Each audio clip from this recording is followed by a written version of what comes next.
শুভ সকাল বন্ধুরা, সবাই কেমন আছো? নিশ্চয়ই খুব ভালো আছো, আমিও ভালো আছি। সকাল সকাল এই দেখো পুরো সব পরিষ্কার টরিষ্কার করা হয়ে গেছে। আর কীরকম রোদ আসতে দেখতে পেয়েছো? ওই যে মোটা ব্ল্যাঙ্কেটটা কভার করি ওখানে রেখে দিয়েছি, কারণ ওখান থেকে প্রচণ্ড রোদ আসে। 10টা অবধি রোদ থাকবে, তারপরে আবার রোদ এখান থেকে চলে যাবে ওই দিকে ডাইনিংয়ে। আর এখন যদি আমি ছাদে যাই না, 10 মিনিট থাকলে আমার গা গরম হয়ে যাবে। ছাদে না, বারান্দায় বক্সে বসলে। কীরকম রোদ দেখেছো বারান্দা? এই ঘরের পর্দাটাকে বারান্দার দিকে তুলে রেখেছে এই যে, কারণ এত কিছু রোদে মানে এত রোদ পড়ে না, মানে জ্বলে যাচ্ছে সব পর্দা টর্দা। এখানে তো সব গোছানো আছে। ওইদিকে জামাটা খুলে দিয়েছি, এদিকে মেয়ে পড়তে বসে গেছে। ওখান থেকেও দেখো ওখান থেকেও বেশ রোদ আসছে। আর 10টা অবধি পূর্ব দিকে এখানে রোদ থাকবে, দেখেছো? রোদে কিছু দেখা যাচ্ছে না। আর তারপরে 10টার পরে চলে যাবে, তখন আবার ডাইনিংয়ের এখানটায় রোদ আসবে। তাহলে এবার টুকটাক কাজকর্ম তো হয়েছে। এবার আমি একটু ওইখানটা একটু রোদে 10 মিনিট বসে তারপর আবার কিচেনে চলে আসবো। দেখো এবার রান্না তো করতেই হবে, আর বেশিক্ষণ বসলে হবে না। চলে আসলাম, আর বেশিক্ষণ ওদিকে বসলে না এদিকে দেরি হয়ে যায়, জানো তো। ওদিকে ভাতটা বসিয়ে দিচ্ছি, আর এদিকে দেখো অল্প একটু চিংড়ি মাছ ভেজে নিয়ে এবারে যে মিক্সড সবজির এটা কপির ডাটা আলু মূলো কুমড়ো শিম বেগুন যা যা ছিল সব দিয়ে দিয়েছি। ভীষণ ভালো হয় সবজিটা খেতে, জানো তো। খুব তোমাদের দাদাভাই ভীষণ ভালোবাসে এই সবজিটা খেতে। আমার মেয়ে তো মূলগুলো বেছে বেছে দিয়ে দেবে। দেখো সবজিগুলো ভাজা হয়ে গেলে এবার গুঁড়ো মশলা সব দিয়ে দিলাম। ধনে জিরে গুঁড়ো, নুন, হলুদ, কাঁচা লঙ্কা দিয়েছি, আর একটু সামান্য একটু রেড চিলি দিয়েছি, আর হলুদ তো বললামই, আর অল্প 2-1টা চিনির দানা একটু তরকারিতে তো দিতেই হবে, মিক্সড সবজি যেহেতু। দিয়ে এবার ভালো করে একটু নাড়াচাড়া করে দিলাম। বাস, এবার চিংড়ি মাছগুলোও দিয়ে দিলাম। দিয়ে এবার পরিমাণ মতো একটু অল্প জল দিয়ে দেবো, এই সেদ্ধ হতে হবে। আর কপির ডাঁটাগুলো একটু হালকা করে সেদ্ধ করে নিয়েছিলাম। বাস। আর মিক্স সবজি দেখবে এটা মানে সব কিছু অল্প অল্প করে দিতে দিতে না বেশ অনেকটাই হয়ে যায়, জানো তো। এবার এটা ফুটতে থাকবে, তারপরে মাঝখানে গ্যাসটা একটু সিম করে দিয়েছিলাম। ভাতটা হয়ে গেছে, আবার এদিকে গ্যাসটা নিয়ে এসেছিলাম তাড়াতাড়ি হওয়ার জন্য। দেখো পুরো হয়ে গেছে একদম শুকনো শুকনো। এটা ধনেপাতা দিয়ে দিলাম, খেতে কিন্তু ভীষণ ভালো হয়, জানো তো এই সবজিটা। তারপরে যেটা দরকার আমার সবচেয়ে প্রধান, মাছ। এই যে কড়া গরম করে তেল দিয়ে বাটা মাছ দিয়ে দিলাম। বাটা মাছগুলো বেশ ভালো ছিল। আর মেয়ের জন্য রুই মাছ, মেয়ে তো রুই মাছ ছাড়া খাবে না। ও তো বাটা মাছ খেতে মানে ওর ভালো কাটা তো ও খেতে পারে না, কিন্তু এই বাটা মাছগুলোতে না অতটা অসুবিধা হয় না কাটা।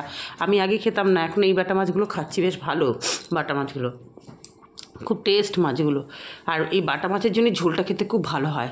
এই দেখো কড়াতে কালো জিরে ফোড়ন দিয়েছিলাম, আলু বেগুন শিম আর একটু টমেটো, 3টে সবজি তো মানে দিই না, ওই জন্য একটু টমেটো দিয়ে দিলে 4টে হয়ে গেল। আর নতুন আলুগুলো দিয়ে না এখন মাছের ঝোল খেতে ভীষণ ভালো লাগছে, জানো তো। নতুন আলু দিয়ে খুব ভালো হচ্ছে ঝোলটা। এটা ভালো করে একটু ভেজে টেজে নেবো। বেগুনগুলো একটু আবার তুলে রেখে দিয়েছি দেখো। আর এই যে একটু মশলা করে রেখেছিলাম, মানে মশলা তো পেস্ট করে রাখি। অল্প একটু সামান্য একটু আদা দিয়েছি, বাটা দিয়েছিলাম একদম সামান্য একটুখানি। নুন হলুদ জিরে, একটু রেড চিলি দিয়েছি, টমেটো। রেড চিলি খুব একটা দিইনি, কিন্তু একটুখানি সামান্য একটু দিয়েছি, কিন্তু ওই যে টমেটোটা আছে তো ওই জন্য কালারটা বেশ সুন্দর হয়েছে দেখো। কাঁচা লঙ্কা তো দেবই। বাস দিয়ে এবার একটু দেখলে তো কষিয়ে নিলাম, অল্প করে জল দিয়ে দিলাম। মাছগুলো এবার দিয়ে দিলাম, এবার ফুটতে থাকবে। মাছের ঝোল করতে এসে না খুব সমস্যা হয়, কী সবজি দেবো, এটা একটা বিশাল সমস্যা। যারা রান্না করা তারা তো জানোই। এই যে দেখো ধনেপাতা দিয়ে দিলাম, বাস একদম আমার মাছের ঝোল তৈরি। দেখো কালারটা কত সুন্দর এসছে না, তাই বলছি এক তো বেশি রেড চিলি দিইনি। দেখো রান্না হয়ে গেল, গ্যাস মোচা হয়ে গেল, তারপরে এখানে বেসিন পরিষ্কার হয়ে গেল, বাসন টাসনগুলো শুকিয়েছে। আমার কীরকম ভালো লাগছে না আজকে, মানে ঠান্ডা ঠান্ডা লাগছে, মানে জ্বর গায়ের মধ্যে একটা উষ্ণ গরম গরম বিচ্ছিরি লাগছে যেন। কিন্তু চান তো করবোই, মানে স্নান ছাড়া আমি থাকতেই পারি না। এখন এই রোদটা একটু চেয়ার নিয়ে বসবো একটু, তারপরে স্নান করতে যাবো। পুজো দেওয়া হয়ে গেল। আজকে নীলকণ্ঠ দেখো 2টো ফুটেছে, কি সুন্দর, বেশ বড় বড় সাইজে। আমি এই জন্য সকালে তুলিনি, এখন তুললাম পুজো দেওয়ার সময়। জবা ফুটেছে 4টে, আর ওই ভায়োলেট কালার নীলকণ্ঠও আছে এখানে। বাবা হয়ে গেল পুজো। দেখো পুজো দিয়ে আবার ঠাকুরের কালকে বৃহস্পতিবার কিছুটা বাসন মেজে রাখতে হয়, মাজলাম। মেজে এই যে ভাতটা আবার একটু গরম করে নিলাম, জানো তো। আজকে না কীরকম না সেটা এমনিতেই ভালো লাগছে না। এখন একটু ভাতটা গরম করেই নিচ্ছি। রান্না তো দেরিতেই খুব দেরিতে তো হয় না আমার, ওই জন্য একটু গরম করে নিলে খেতেও ভালো লাগে। এই একটু বাটাটা ছিল সেটাও ভাতের মধ্যে দিয়ে দিচ্ছি, বেশ সুন্দর গরম হয়ে গেছে। তরকারি আর মাছের ঝোল, চাটনি আছে, একটু পাঁপড় সব নিয়ে বসে গেলাম। এই যে এই তো মোবাইল দেখতেই ব্যস্ত। খাওয়া দাওয়া করে ছাদে উঠলাম। এই যে বেশ একটু রোদ আছে, ওইখানে দিকটা রোদ আছে, তো ওই দরজার সামনে বসবো ঠাকুরঘরের ওখানে। এই যে এই কটা গাছে ফুল ফুটেছে, তবে আগের বারে আমার গাছ খুব ভালোই ছিল, মানে অনেক না বেশ অনেকটা করে পাতা ডালপালা নিয়ে রক্তগাঁদাগুলো হয়েছিল। এবার ছোটো ছোটো গাছই ফুল ফুটে গেছে। এটা একটা অন্য গাঁদা গাছ ফুটবে, রক্তগাঁদা ফুটেছে, যে ইঙ্কা আরও আছে নিচে ইঙ্কা, যখন ফুটবে তখন উপরে রাখবো। ওখানে পিটুনিয়া ফুটেছে। চলো গিয়ে একটু ঘন্টা বসি রোদে। সন্ধে হতেই 6:10 বাজে, তোমাদের সামনে রোজ এই সময়ই আসি, 6:10, 5 সন্ধে হতেই চলে আসলাম। একদম চা বানালাম কড়া করে, আর একটু কফি দিয়ে দিলাম। প্রচণ্ড মাথা ব্যথা করছে, মানে জ্বর কীরকম একটা অদ্ভুত টাইপের লাগছে। যখন তোমাদের সঙ্গে রান্নাবান্না করে কথা বললাম না একটা কীরকম যেন লাগছে শরীরটা, তখনই। আর আমার তো স্নান মানে মিক্সড জল দিয়েই করেছি, উষ্ণ গরম জল মিশিয়ে, মানে দুটো মিশিয়েই করেছি। টাইমের জলটাতে একটু গরম থাকে, আর তার সাথে গিজার চালে একটু গরম জল, দুটো মিক্সড করেই করেছি। আগে কিন্তু আমি করতেই চাইতাম না একদম, আমার টাইমের জলটা যদি একটু গরম দেয় ওটাতেই ভালো লাগে। এবছর শরীরটা এত খারাপ হয়ে যাচ্ছে, আর এবছর ঠান্ডাটা একটু আগের থেকে একটু পড়ে গেছে, ওই জন্য। তা তো বাইরে বেরোতেই পারি না, মানে বাইরে তো আরও। আজকে মনটা একদম ভালো নেই, জানো তো। মায়ের পায়ের অপারেশনটা হলো না, সেই লক্ষ্মী পুজোর পরের দিন অপারেশন হলো। আজকে 18 তারিখ না?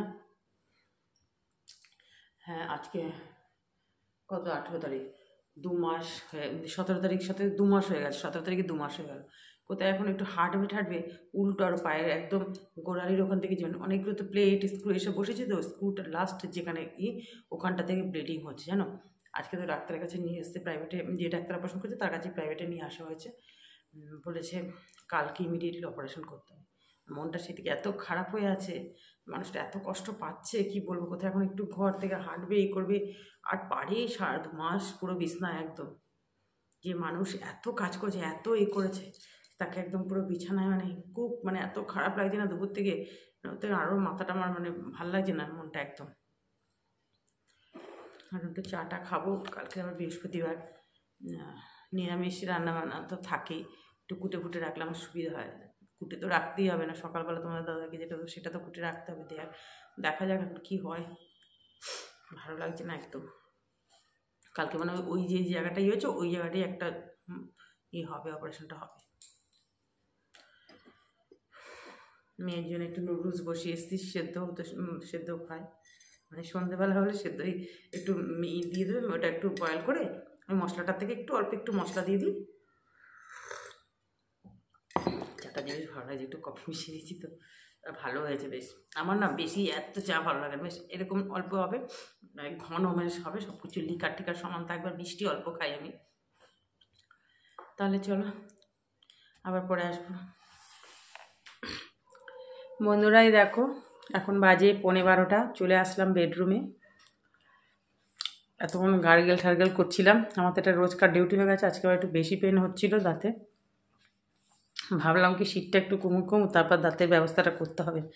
ওই ব্যবস্থা বলতে তো তুলতেই হবে, যা কষ্ট হচ্ছে না, মানে কি জিভটা বারবার খালি ওইখানটাই চলে যাচ্ছে। এখন তো শোবো না, একটু ফোন টোন দেখবো, তারপর একটু বাদে শোবো। তোমার দাদাভাই তো ফোন ঘাটছে, আমার পেছনেই রয়েছে, শুয়ে পড়েছে। এই যে সারা বিছানার ব্ল্যাঙ্কেটটা সব পেতে দেওয়া, মানে করা হয়েছে, মানে আমি গিয়ে ঢুকবো। তাহলে আজকের ভিডিওটা এত পর্যন্তই। সবাই ভালো থেকো, সুস্থ থেকো, আর তোমরা যারা ভিডিওটা দেখছো প্লিজ একটু সাবস্ক্রাইব করে আমার পাশে থেকো।